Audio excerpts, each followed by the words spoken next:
Our 24 news में आपका स्वागत है। समाजवादी पार्टी के प्रदेश कार्यालय में लौह पुरुष सरदार वल्लभ भाई पटेल की जयंती राष्ट्रीय एकता दिवस के रूप में मनाई गई। साथ ही समाजवादी आंदोलन के जनक आचार्य नरेंद्र देव की जयंती मनाई गई। समाजवादी पार्टी के राष्ट्रीय अध्यक्ष एवं पूर्व मुख्यमंत्री श्री अखिलेश यादव ने आचार्य नरेंद्र देव और लौह पुरुष सरदार वल्लभ भाई पटेल की प्रतिमा पर माल्यार्पण कर नमन किया।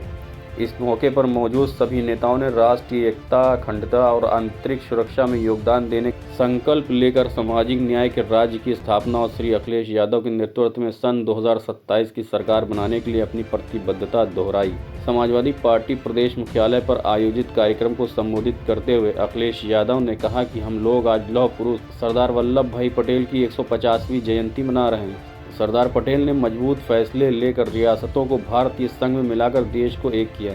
लौह पुरुष सरदार वल्लभ भाई पटेल बहुत मजबूत नेता थे। उन्होंने देश की एकता, अखंडता के लिए मजबूत फैसले लिए। आज हम लोग संकल्प लेते हैं कि उनके बताए रास्ते विचारों पर चलते हुए देश और प्रदेश को मजबूत करेंगे।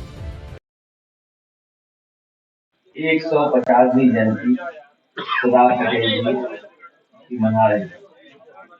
लौह पुरुष भारत रत्न और देश को एक महान नेता और एक स्ट्रॉन्ग लीडर, इन्होंने भारत को एक करने के लिए और भारत की रियासतें, भारत को भौगोलिक दृष्टि से बड़ा बनाने के लिए लौह पुरुष ने जो फैसले लिए, आज हम सब लोग इस संकल्प लेते हैं कि उनके बताए हुए रास्ते पे चल करके अपने देश को, प्रदेश को और मजबूत बनाने का काम करेंगे। वहीं आचार्य नरेंद्र देव जी को भी याद हम लोग कर रहे हैं, जो जनक रहे समाजवादी आंदोलन की। वो एक शिक्षक तो थे ही, कई संस्थाओं में उन्होंने सबसे महत्वपूर्ण योगदान दिया। समाजवादी विचारधारा से प्रभावित होकर के समाजवादी आंदोलन को बढ़ाया। हम उनको भी याद करते हुए समाजवादी प्रदेश भारत कैसे बने, उस दिशा में हम लोग लगातार मिलकर के काम करेंगे। आज बहुत सारे जागरूक, प्रतिष्ठित, सम्मानित लखनऊ और आसपास और उत्तर प्रदेश के लोगों से मुलाकात और उनके विचारों को सुनने का मुझे मौका मिला।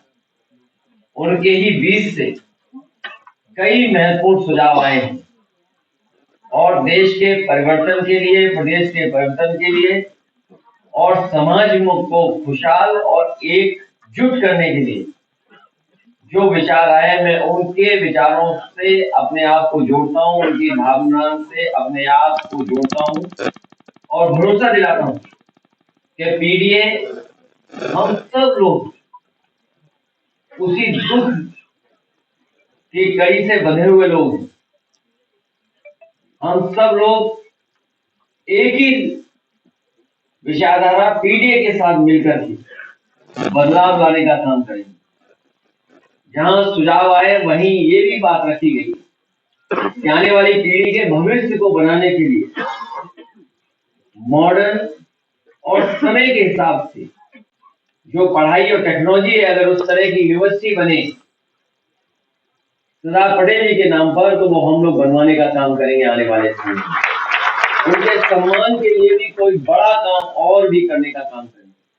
वहीं ये भी सुझाव आया है कि जब SIR हो रही है उत्तर प्रदेश में, SIR बड़ी एक्सरसाइज है जहां पर सरकार के अधिकारी हर घर जाएंगे, हर घर में विजिट करेंगे, हर वोटर से संपर्क जुड़ेगा। वहीं पॉलिटिकल पार्टी के लोग भी जुड़ेंगे, वो भी अपनी वोटर लिस्ट ठीक कराने के लिए BLO के साथ संपर्क रखेंगे। उस समय हम लोग मांग करते हैं कि जब इतनी बड़ी एक्सरसाइज हो रही है हर वोटर की, उतनी बड़ी वोटर लिस्ट बनने जा रही है, तो एक महत्वपूर्ण डेटा जो हम सब मांग करते रहे हैं, उसके लिए केवल एक कॉलम और बढ़ाना है। जाति गणना तो बाद की बात है, लेकिन प्राइमरी जाति गणना तो हो ही सकती है। इसलिए हमारी मांग है कि SIR में एक कॉलम और दिया जिससे जाति गणना की जा सके। और भविष्य में, क्योंकि पॉलिसी मेकिंग है, हमें योजनाएं लागू करनी है या तमाम गरीब परिवार के लोगों तक योजनाएं पहुंचानी है, आर्थिक सामाजिक रूप से उन्हें बराबर खड़ा करना है। जिस तरीके से मंडल कमीशन बाबा साहब भीमराव अम्बेडकर जी और तमाम लोगों ने समय समय पर समाज को आगे बढ़ाने के लिए जो फैसले लिए, अगर एसआईआर में ये कॉलम बन जाएगा और जाति गणना हो जाएगी तो हमें सामाजिक न्याय के राज्य की स्थापना के लिए और आसानी हो जाएगी। हमें उम्मीद है कि सरकार इस बात को मानेगी और ये जो हमारा सुझाव है इसको लागू करेंगी।